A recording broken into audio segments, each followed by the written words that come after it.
ఇది కేవలం సమాచారంగా మాత్రమే భావించండి. వైద్య నిపుణులను సంప్రదించండి.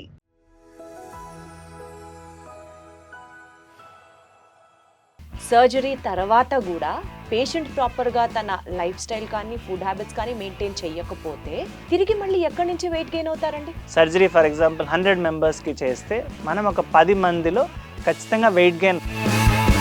What is the difference between bariatric and liposuction? Lipo చేయించుకోవాల్సిన వాళ్ళేమో బేరియాట్రిక్ చేయించుకుంటారు, బేరియాట్రిక్ చేయించుకోవాల్సిన వాళ్ళు లైపో చేయించుకుంటారు.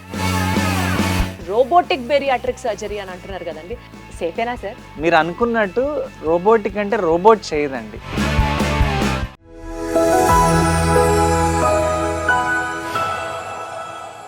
బేరియాట్రిక్ సర్జరీ చేసిన తర్వాత ఇందాక మీరు అన్నట్లు స్టమక్ కొంత భాగం కనుక తీసేస్తే ఆబ్వియస్లీ ఇంటేక్ తగ్గుతుంది అని అనుకుంటాం.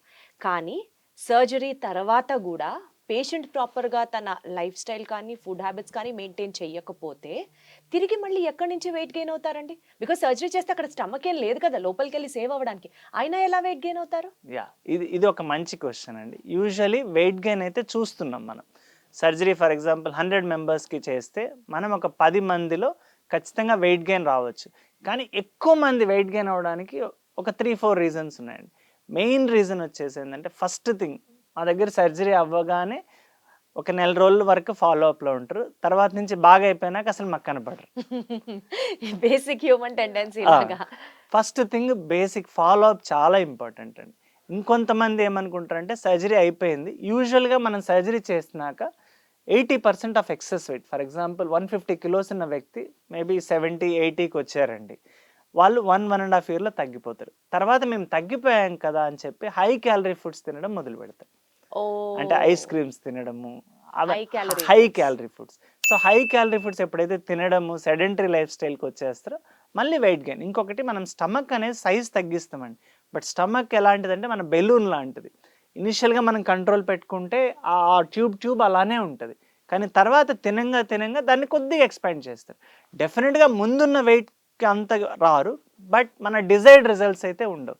సో దీనికి ఖచ్చితంగా కావాల్సింది ఏంటంటే డెడికేటెడ్ లైఫ్ స్టైల్. ఇప్పుడు అంత కష్టపడి చేయించుకుంటాం కదండి, ఒక సర్జరీ చేయించుకుంటారు, వచ్చేసి అవన్నీ తగ్గిపోయినాక మళ్ళీ మనం ఆ ఇర్రెగ్యులర్ లైఫ్ స్టైల్కి వెళ్ళాము అంటే that is not acceptable. Maybe ఆ క్వాంటిటీ తగ్గుతుందేమో కానీ మీరు నాకు అన్నట్లు హై క్యాలరీ తినడం వల్ల మొత్తానికే మోసం వస్తుంది, మళ్ళీ గెయిన్ వస్తారండి. So most of them. కానీ అలాంటి వాళ్ళు కూడా దిగులు పడాల్సిన అవసరం లేదండి, మళ్ళీ రావచ్చు ఎప్పుడు కూడా. అందుకే ఏంటంటే నేను ఇందాక చెప్పినట్టుగా స్టమక్ తీసే స్లీవ్ గ్యాస్ట్రెక్టమీ అనేది సింప్లర్ ఆపరేషన్ ఇన్ బేరియాట్రిక్.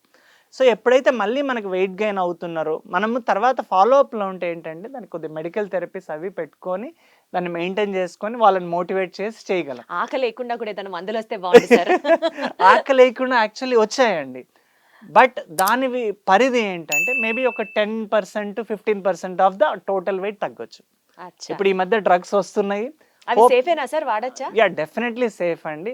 ఒకటి అండి, అందరూ అనుకునేది ఏంటంటే ఈ బేరియాట్రిక్ సర్జరీ అనేది ఊరికే లావు తగ్గడానికి అలా అని అనుకుంటారు కదా. కానీ వాళ్ళకి తెలియాల్సింది ఏంటంటే అండి, బేరియాట్రిక్ సర్జరీ అనేది, ఇప్పుడు నేను మనిషి మీద ఏదైనా నైఫ్ పెట్టాలి లేకపోతే మెడిసిన్ మార్కెట్లోకి రావాలి అంటే ఒక 10-15 ఏళ్ళు రీసెర్చ్ చేస్తే కానీ రాదండి. రైట్.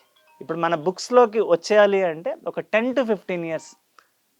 ఇప్పుడు నా పెన్ను ఒక ప్రిస్క్రిప్షన్ రాయాలి అంటే ఆ మాలిక్యూల్ అనేది చాలా రీసెర్చ్ జరిగి ఉంటుందండి. ఇప్పుడు మీరు చెప్పినట్టు హెర్బా లైఫ్లో అవన్నిటికీ ఇంత రీసెర్చ్ ఉండదండి. రైట్. సో వాటికన్నా బేరియాట్రిక్ సర్జరీ చేయించుకోవడం, ఒక డాక్టర్ దగ్గరికి వెళ్ళి మాట్లాడడం ఉత్తమం. ఫస్ట్ మాట్లాడాలండి. మాట్లాడితే ఏంటంటే అడ్వైస్ తీసుకోవడం. ఫర్ ఎగ్జాంపుల్ ఒక పేషెంట్ వస్తారండి, నాకు 10 కిలోలు తగ్గాలి, 5 కిలోలు తగ్గాలి. ఫస్ట్ మనము ఆల్వేస్ డైటీషియన్ హెల్ప్తో మోటివేషన్ ఎప్పుడు కూడా అండి, పక్కన ఇంట్లో వాళ్ళు చెప్పేదానికంటే డెఫినెట్గా డాక్టర్ డైటీషియన్ చెప్తే మనం ఎక్కువ ఫాలో అవుతాం. ఖచ్చితంగా పెరటి వైద్యం ఎటు పనికిరాదు సార్. ఒక డాక్టర్ చెప్తే ఓహో డాక్టర్ చెప్తే అదో సామెత అంటారు కదా, తీర్థం శంఖంలో పోస్తేనే అది తీర్థం అవుతుంది. అంతే అండి. డాక్టర్ అప్పుడు మనం ఒక ప్రోగ్రామ్ లాగా డిజైన్ చేయొచ్చు. ఫర్ ఎగ్జాంపుల్ నా పేషెంట్స్ అందరికీ ఒక డైటీషియన్ ప్రోగ్రామ్ ఉంటుంది. తను వచ్చేసి రోజు ఎవాల్యుయేట్ చేస్తుంటుంది, వాళ్ళ వెయిట్ని కనుక్కుంటుంటుంది. ఫర్ ఎగ్జాంపుల్ అందరికీ డైటీషియన్ అనగానే ఒక చార్ట్ ఇచ్చేస్తారండి, ఒక 10 తీసుకోండి అని. కానీ చాలా మంది మనలో కూడా అవి ఫాలో అవ్వలేరు. సో నేనేమని చెప్తానంటే, వెంటనే మీకు నచ్చనిది ఏది ఉంటే అది డైటీషియన్కి చెప్పండి, తను మీకు ఆల్టర్నేటివ్ చెప్పి దాన్ని ఇట్స్ సస్టైనబుల్ అది చేసి ఎక్సర్సైజ్ చేస్తుంటే చాలా వరకు తగ్గొచ్చండి.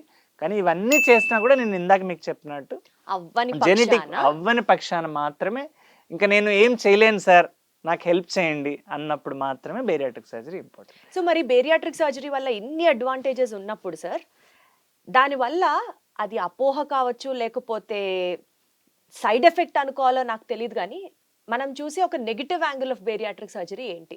యా, బేరియాట్రిక్ సర్జరీ అందరూ అనుకుంటుంటారు చేస్తే ప్రమాదం అది ఇది.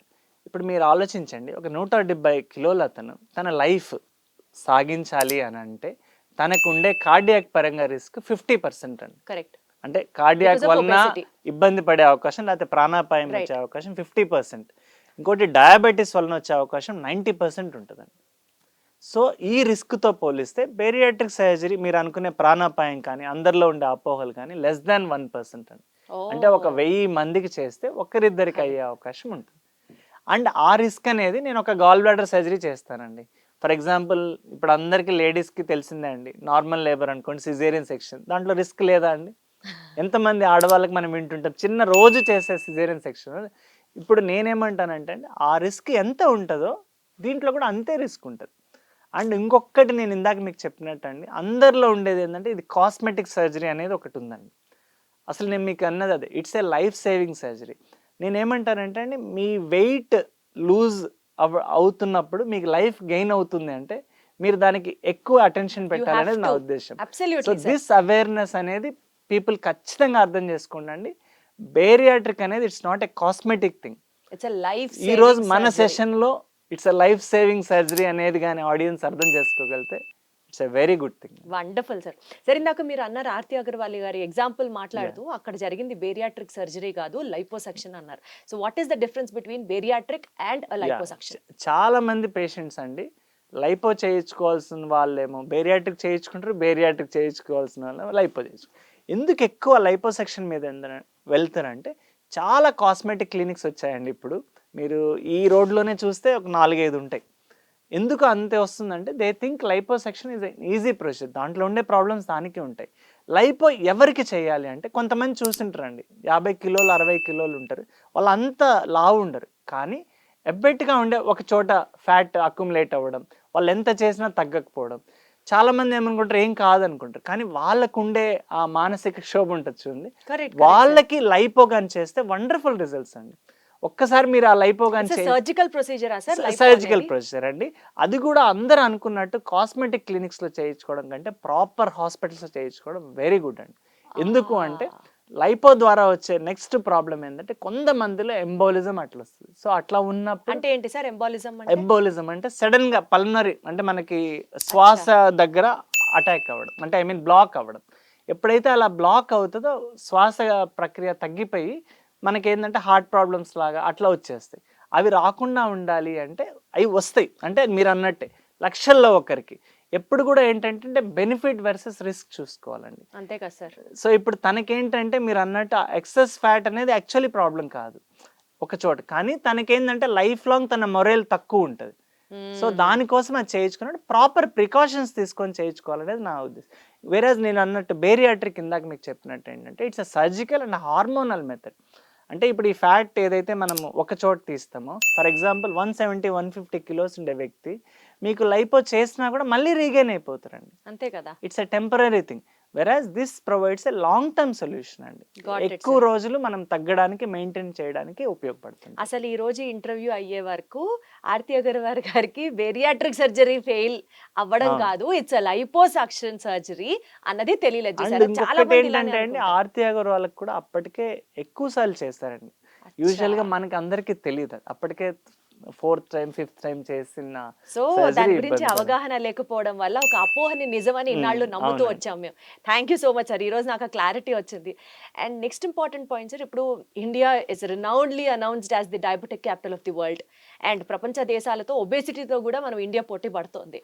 Especially child obesity has become a very frequent concern.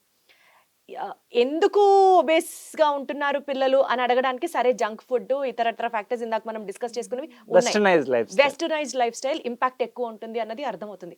ఈ నేపథ్యంలో as parents or as individuals to combat that, how do we have to change our life style sir? First thing ఏంటంటే మీరు ఇందాక చెప్పినట్టు ఈ ఒబిసిటీ అనేది యాక్చువల్లీ ఇండియాలోనే కాదండి, ఇట్స్ అన్ ఎపిడమిక్ అని చెప్పొచ్చు. In fact pandemic. మనకు కోవిడ్ కంటే కూడా బలమైనది బాగా. అండ్ వెస్టర్న్ Persistent గా ఉన్నది అది ఇండియాలో ఎందుకు ఎక్కువ అవుతుందంటే డెఫినెట్లీ ఇందాక మీతో చెప్పినట్టుగా వెస్టర్నైజ్ లైఫ్ స్టైల్ అండి. ఇప్పుడు పార్టీయింగ్ ఎక్కువైపోయింది, జంక్ ఫుడ్ ఎక్కువైపోయింది. అసలు మీరు నన్ను అడిగితే ఒక వారంలో ఇంట్లో ఫుడ్ తినడమే కష్టం అండి. కరెక్ట్. సో మీరు అన్నట్టు చైల్డ్హుడ్ ఒబెసిటీ అనేది మనకి ఇప్పుడు అందరం చూస్తున్నాం. చిన్నప్పటి నుంచి అందరికి ఉండే అపోహ పిల్లలు చబ్బీగా ఉంటే దే ఆర్ హెల్దీ. అవును సార్, ముద్దుగా ఉన్నారు, చక్కగా ఉన్నారు అని ప్యాంపర్ చేసేస్తూ ఉంటారు. ప్యాంపర్ చేస్తుంటారు, ఫీడింగ్ కూడా అలానే ఓవర్ ఫీడ్ చేస్తుంటారు. So chubby child is not healthy అండి. మనకి ఎప్పుడు skinny child is healthy. Not skinny అండి. మనం మీరు అన్నట్టు పోషకాహారాలు పెట్టుకొని మంచి లైఫ్ స్టైల్ ఇవ్వడం ఇంపార్టెంట్. ఫస్ట్ థింగ్ మీరు ఇందాక అన్నారు కదా, యాజ్ ఏ పేరెంట్ మనం చేయాల్సిన పని ఏంటంటే ఫస్ట్ మనం చేంజ్ అవ్వాలండి. వండర్ఫుల్. ఫస్ట్ మనం ఇంట్లో ఫ్యామిలీ ప్రాక్టీసెస్ మారాలి. ఎప్పుడైతే మీరు ఫర్ ఎగ్జాంపుల్ మనం ఇంట్లో రోజు మనము డెసర్ట్స్ లేకపోతే జంక్ ఫుడ్ తెచ్చుకుంటే how can we expect our kids to change? Correct. So డెఫినెట్గా ముందు మన ఫ్యామిలీ ప్రాక్టీసెస్ మారాలండి.